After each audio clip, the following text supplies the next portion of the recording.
Thank you very much, and thank you very much for your invitation to speak. It's a pleasure to be here. Today we'll be talking about plugging the gap between energy poverty management and the lived experience, 5 principles.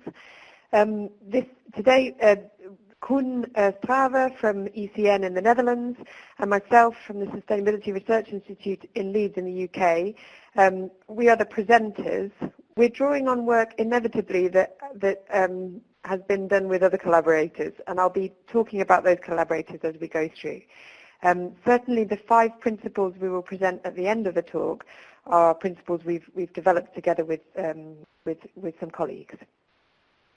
But also both Koen and I have some history of doing research on energy poverty in our own countries and increasingly trying to talk across nations about the common experiences in different places and the differences between different places, because you find a lot out, I think, by doing that kind of comparative work.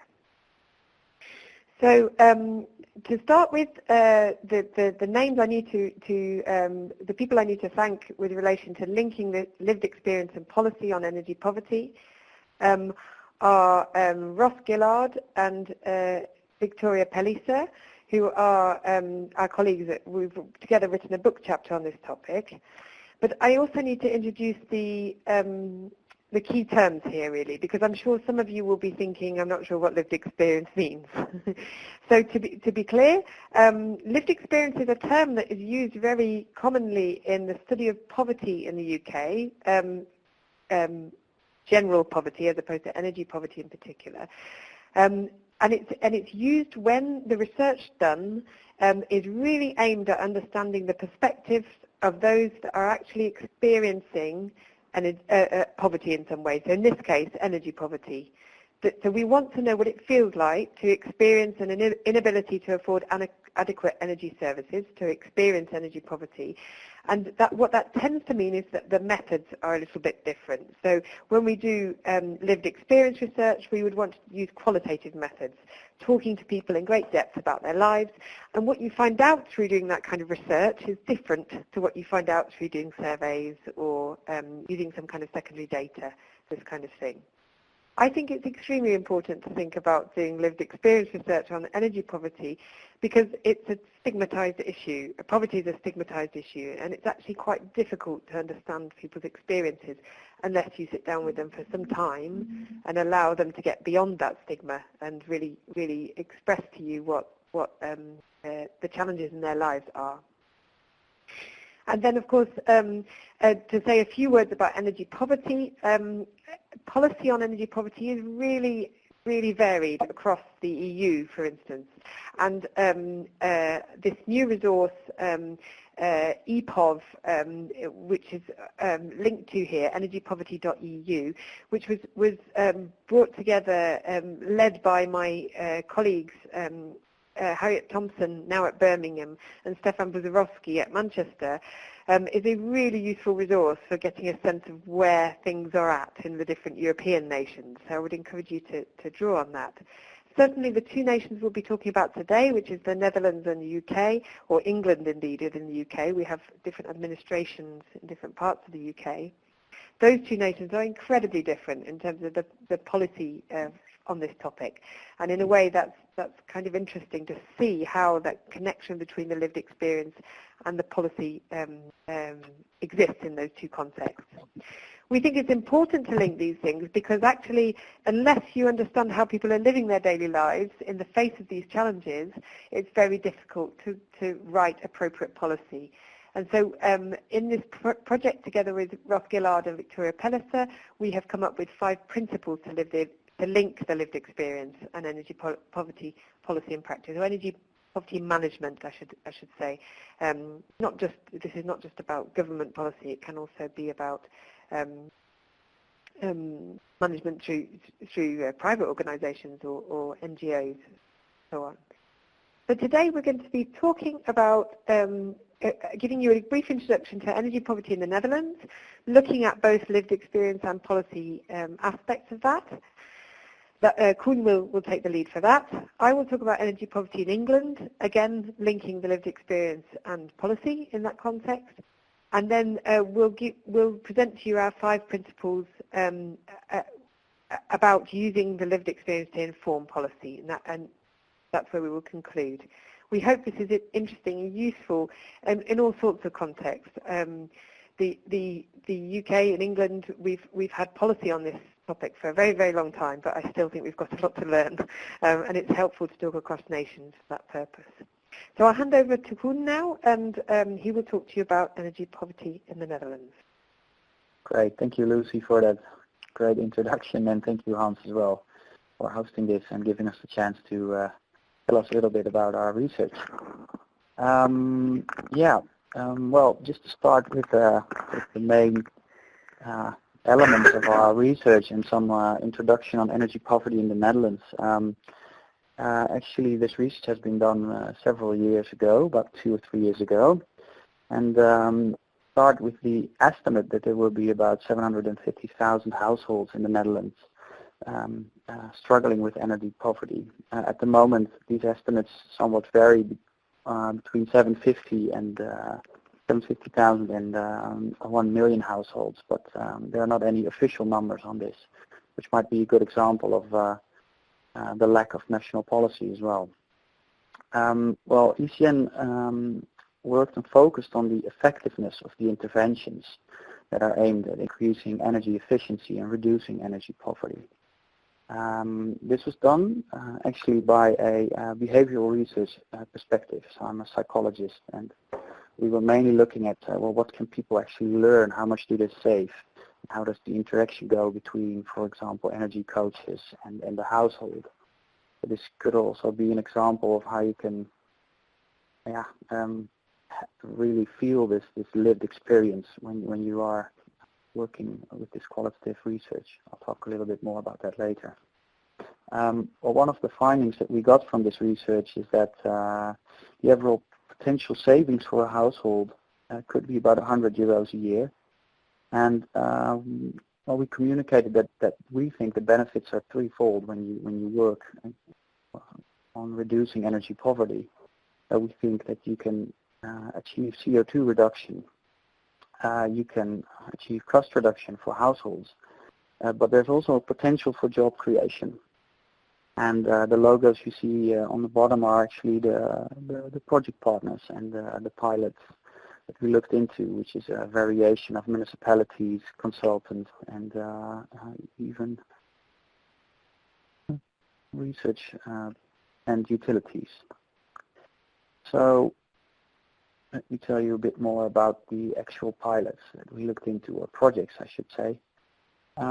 We looked at several ones in the Netherlands. We had, for example, in Rotterdam, a somewhat smaller pilot, which was done by Eneco and a social work organization, and they worked with volunteers that gave energy advice.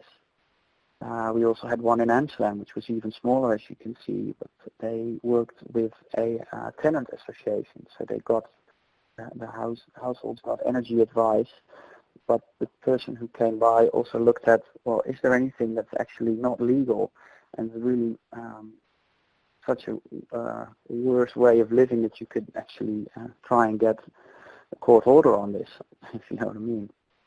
And another one, which is a lot bigger and which was a lot more enhanced, was the project in Utrecht, which already advised about 2,000 households living with energy poverty.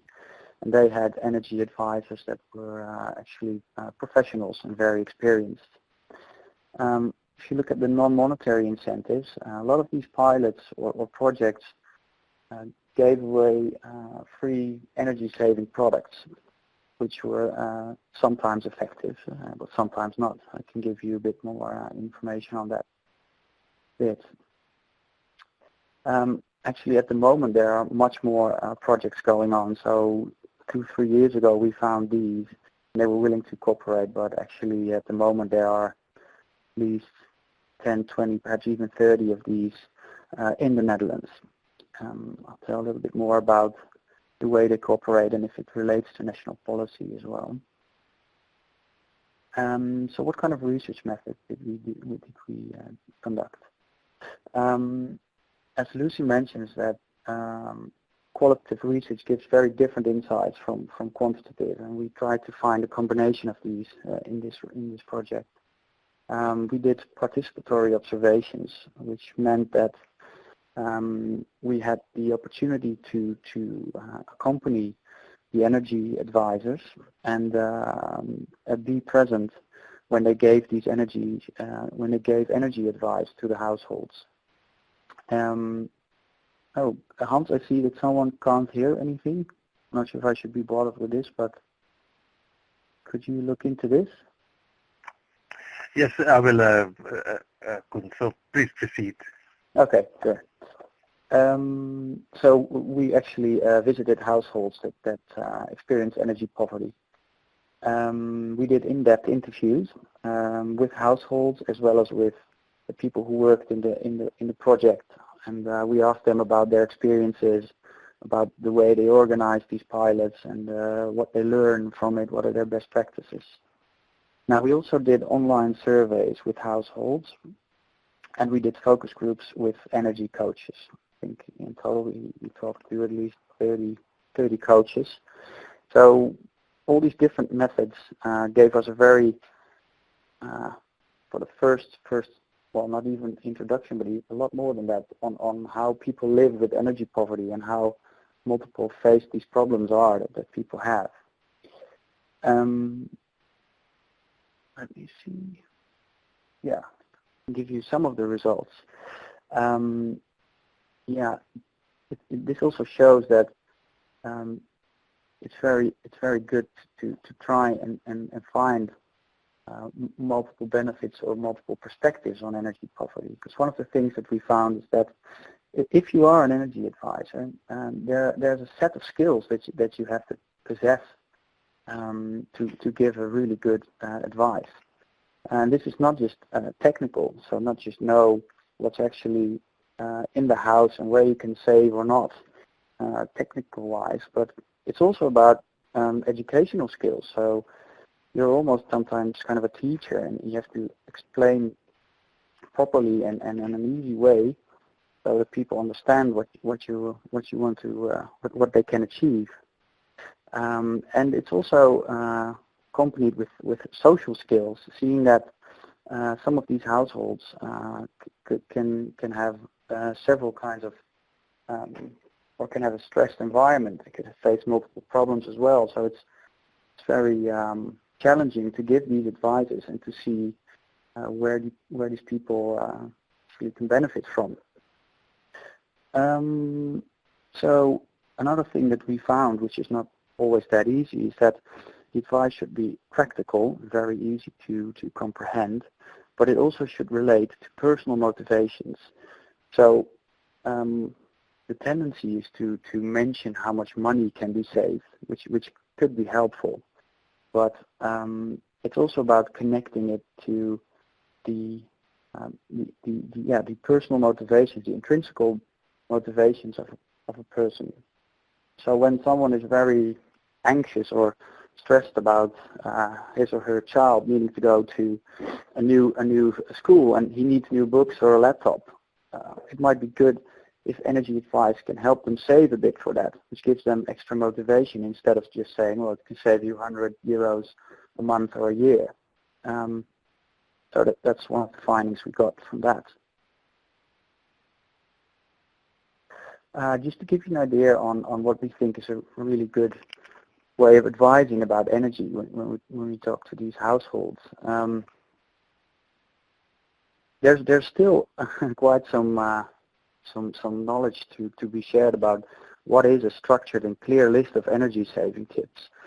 These vary greatly, and some are much too long, some are still too complicated, and usually they have to be reduced quite a lot if people actually want to understand and learn a bit about where and how to save. What we found is that many projects in the Netherlands were done with volunteers. Actually, what happens that volunteers sometimes really good, and they stay for a while, but they could also try and find something else quite easily, which is, for the quality of the advice, a very big difference with a experienced, trained energy advisor that is, for example, paid by a project or a municipality, as it's been done in Utrecht. Let me give you another one. Another thing that sort of didn't happen a lot was that you can create repetitive feedback on the advice. So just passing by once and giving an advice doesn't always work that well, and people are usually too stressed or are too multi-faced problems that it's not that easy for them to grasp and change their behavior or actually do a lot of the advice that has been given. Well, then I can give the floor back to Lucy. Very much, Koen. And I think your final slide and last two slides were a really good way of showing how research that takes into account the lived experience, so people's daily lives, can be applied in practice in terms of creating better energy advice. Because if you understand the way people are reacting to the energy advice in the first place, then you can tailor it much more to what they need. So it's a really good demonstration of the value of this.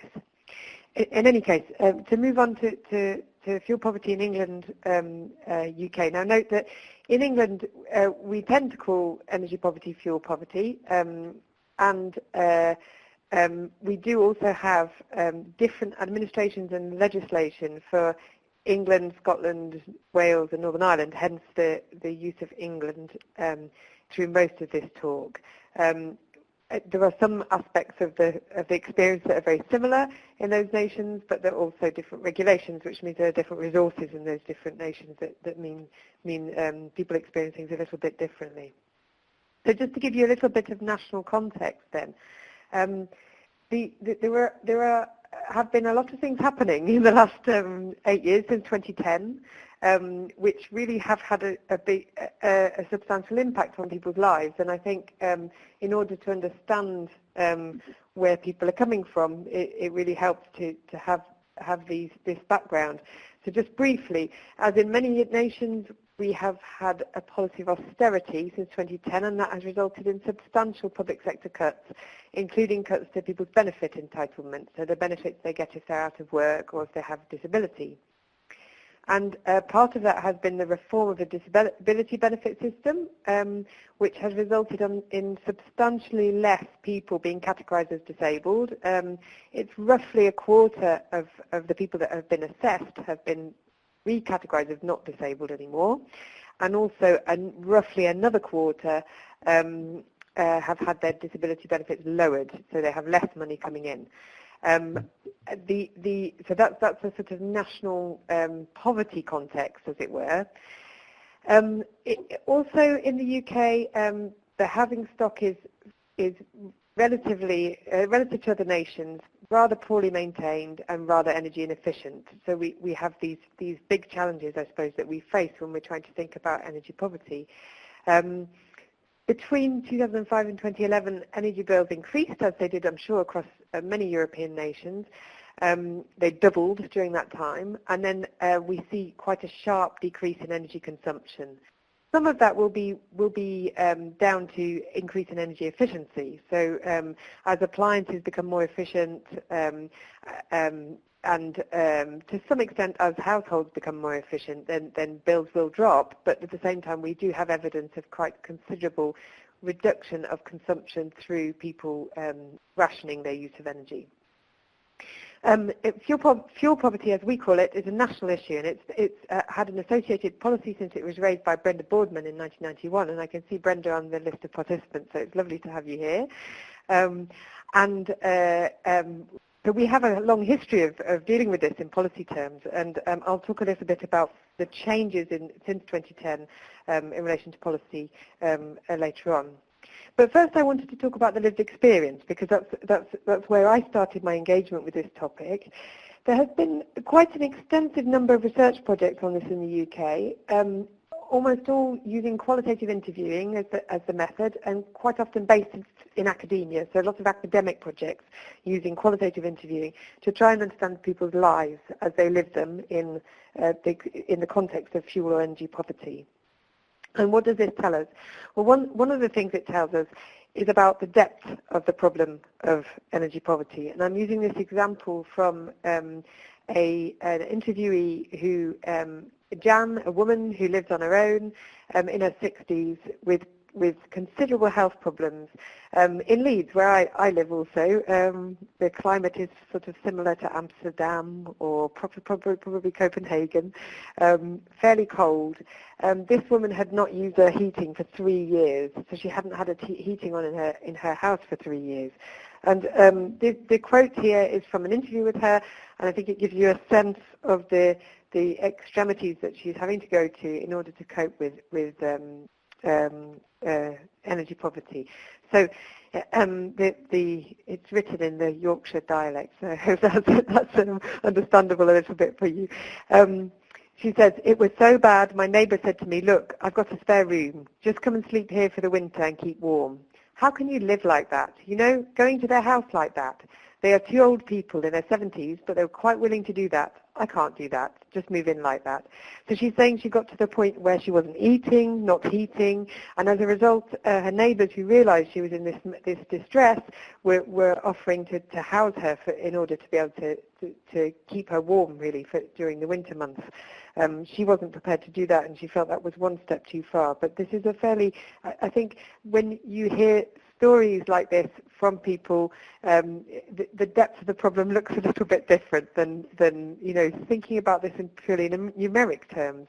How much are they short of money in order to be able to pay their fuel bills, for instance? Doesn't have the same resonance as this, really. And then the other thing that I think that the lived experience research shows you is the nature of the problem. Again, written in Yorkshire dialect, again a resident of Leeds. This is Sally, who's in her 40s. She was living with 4 children and 1 adult child. So one of the children was the child of her daughter, her grown-up daughter. So she's a grandmother and a mother, and everyone's, all of those people are living in the same house. And she works 7 days a week. So in terms of, while she's the bill payer, and she is the person that really, at the end of the day, has to find the money to pay for energy, she doesn't necessarily have control over energy use because she's just not there. And so she's talking about her children, her younger children who are using the PlayStation, and how she doesn't have control over that use. So she says, it's a bit harder with them, like the PlayStation. It does my head in. You know, they're on it, and there's not a lot I can do about it. I do 7 days, so to be honest, most of the time, I'm not here. And if I says to them, you can only go on PlayStation 3 hours a day, I'm wasting my breath. So it's pointing out really this example that this is not a rational calculation about the costs of the electric bill to pay for the PlayStation use. It's a practical consideration that is connected to the fact she's just not there to control it, and so she has to find a way of paying the bill one way or another. It's very difficult for her to say to the children, you can't play on the PlayStation because they don't have anything else to do. They don't have the money to do anything else. And so in the end, she ends up having to pay this bill whether she likes it or not. So it's sort of, I think by understanding, using these small stories from people's interviews, you do get much more a sense of the nature of the problem. From that lived experience research, these are both from interviews that I've done. My colleague Ross Gillard and I published a paper that was about when you characterize fuel poverty from the bottom up in this way, so from the lived experience, you find a different set of challenges to people's ability to afford energy.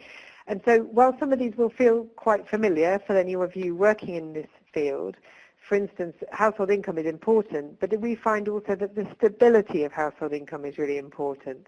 And in a context in the UK where people who live on benefits have incredibly unstable incomes, that just shows how difficult it is for people to cope with because they don't have stable incomes, and they end up finding it very, very difficult to cope. And we find actually that even when somebody has a very low income, it's easier to cope if they know what's coming, for instance. The other thing I would say about this list is that before I move on, is that it's a very broad set of drivers here. So you can see that your health could be something that impacts on how you can cope. Your relationship with your landlord, tenancy relations might impact on how you can cope. And as a result, it kind of shows the problem to be a very complex problem, multifaceted problem, which has drivers coming from all these different areas of people's lives, really. So just briefly, something on the policy on fuel poverty in England. There was a substantial change during the coalition government that we had between 2010 and 2015. The definition of fuel poverty changed, the way it was measured, the targets associated with it, so that all of the policy really around this topic changed during those 5 years. And if any of you are involved in this field, you may know the low-income, high-cost measure, which is what we now use as a measure of fuel poverty in the country. So we do have national policy, we have national measures, we have national targets. That's all. That sort of framework is all set up, and that was all changed in that period of time. I have written more extensively on this, and if anyone is interested, I'm very happy to share. But there were quite detrimental consequences as a result. So the change to measuring this problem as a function of low income, high cost has resulted in less people being classified as fuel poor in the country, around 10% versus around 20% under the old measure. Another consequence of the change is that the indicator makes the population of fuel poor constant because it's a measurement based on averages. It might be that different people are included within that group of people, but effectively it creates a situation where there will always be about 10% of people categorized as fuel poor within reason. And as a result, it's very difficult to do anything about it that shows progress. And so that to a great extent reduces the policy motivation to do something about fuel poverty. And then the third thing is that it really heavily emphasizes energy efficiency as the problem, as opposed to poverty or the energy market. And I think in the context that I started with, austerity since 2010, the reform of the disability benefit system, and the poorly maintained housing stock, it's a little bit disingenuous. Actually, we have lots of problems that are creating this big problem of fuel or energy poverty. It's not just an issue of energy efficiency only. I feel very strongly about that. Okay, I'm going to hand back to Koen now, who will talk about our recommendations in terms of trying to connect some of these insights from the lived experience with policy and management of this problem. Yeah, thank you, Lucy. Perhaps a little bit of background on how these were forged. We actually found each other through the research that we mentioned, and we got together with Ross, Gillard, and Victoria for an EU initiative, which was from Shape Energy. You might have heard from it. And one of these book chapters that we elaborate on in a moment is part of this. So if you're interested in reading more about that, please have a look at Shape Energy. And many thanks to Ross and Victoria for working together on this.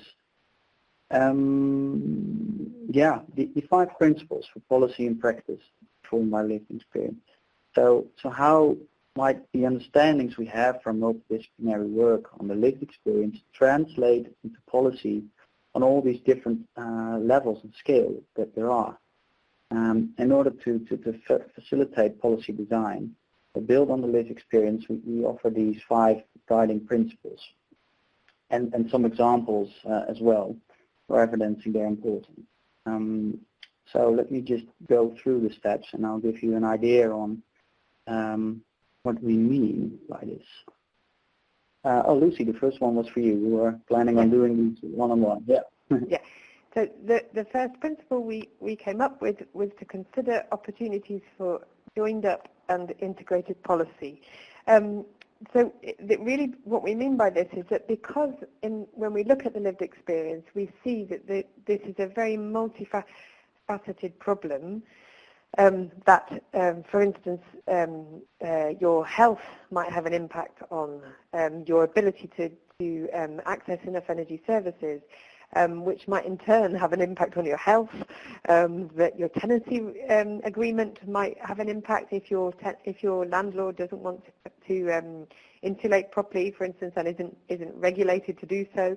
That could have an impact. So all these different sort of connections with other agendas, with housing, with health, with employment, and so on, means that there are lots of opportunities. I mean, this is a challenging situation in the sense that, solving the problem is very difficult because it's so multifaceted. But on the other hand, we can also see this as an opportunity to make alliances between policy areas.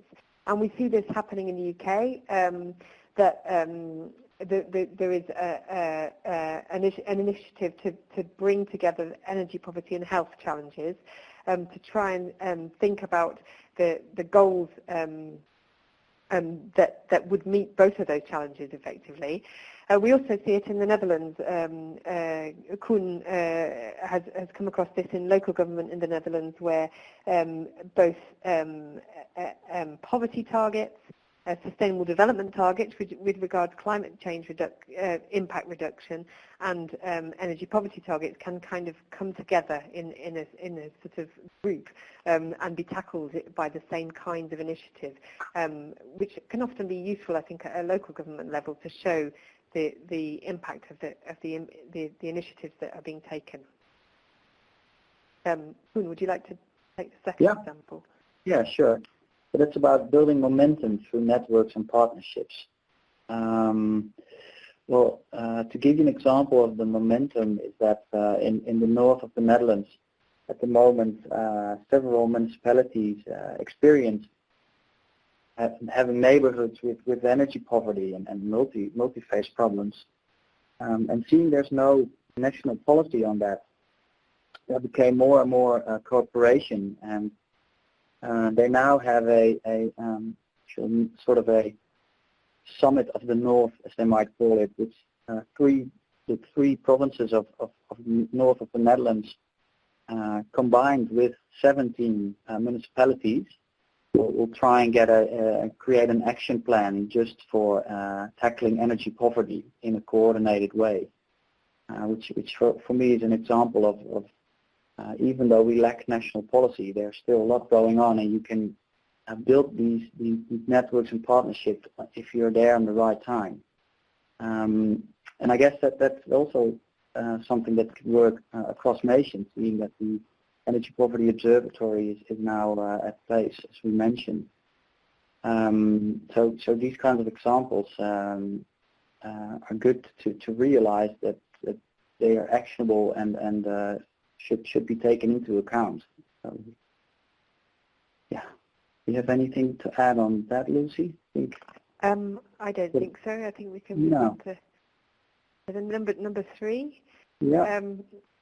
Which is, we both pressed forward at once. Yeah. Which is to do with expecting the unexpected. And again, I know I've said this quite a lot, but when you understand people's daily lives, you realize that this is a complex and multifaceted problem.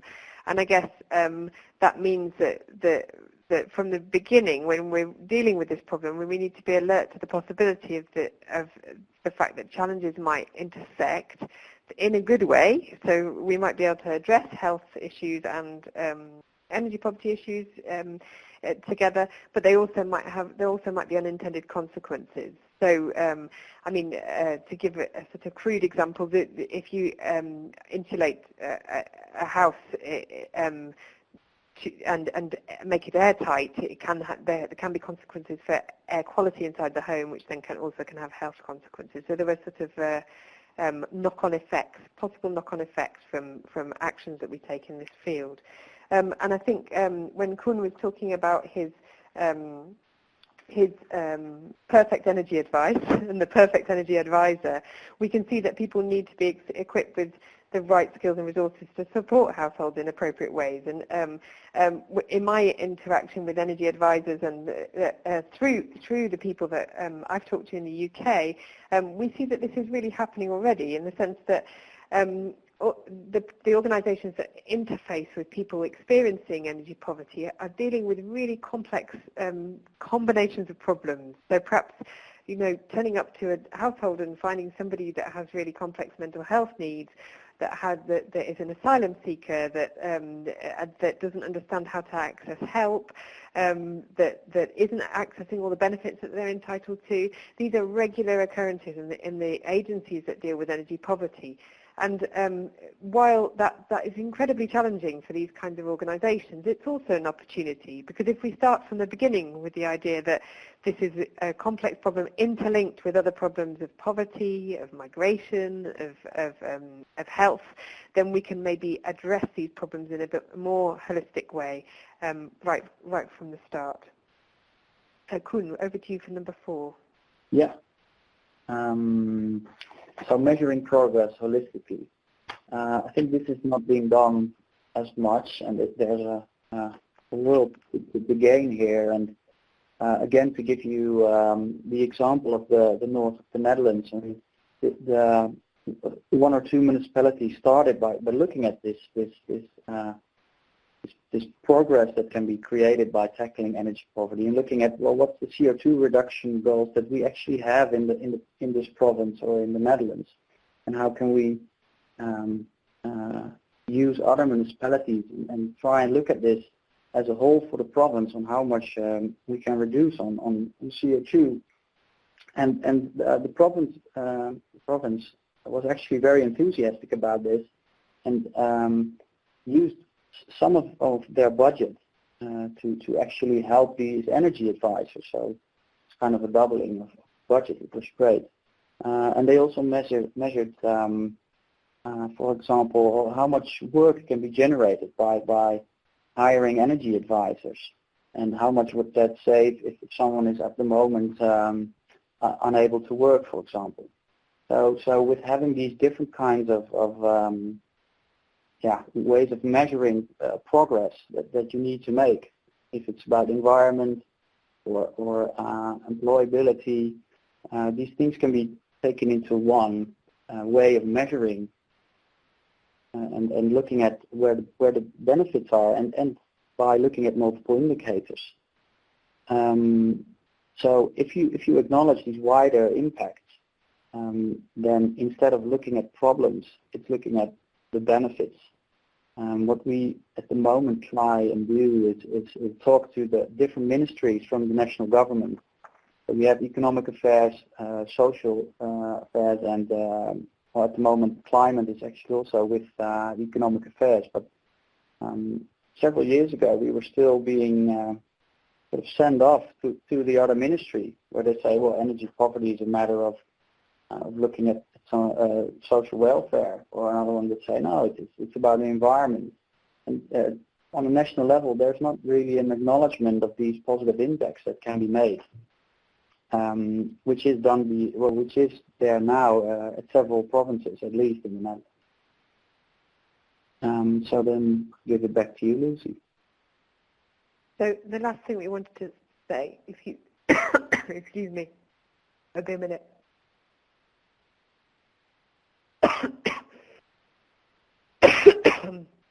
Was oh dear, typical, just as I needed to speak.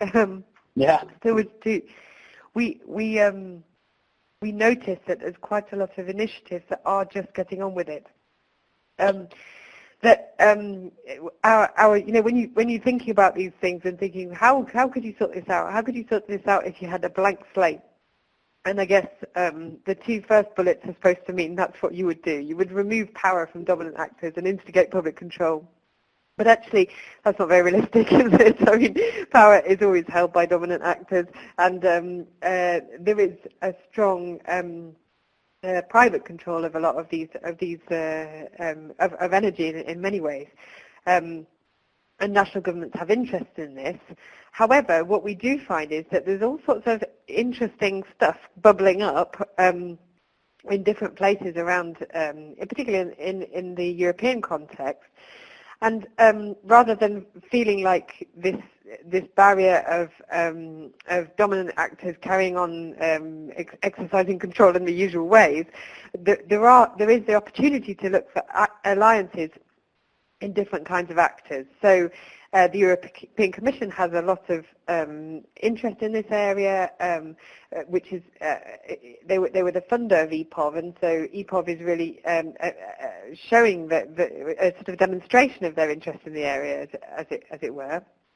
But then also we can see all sorts of different kinds of alliances growing up in different areas. So between, for instance,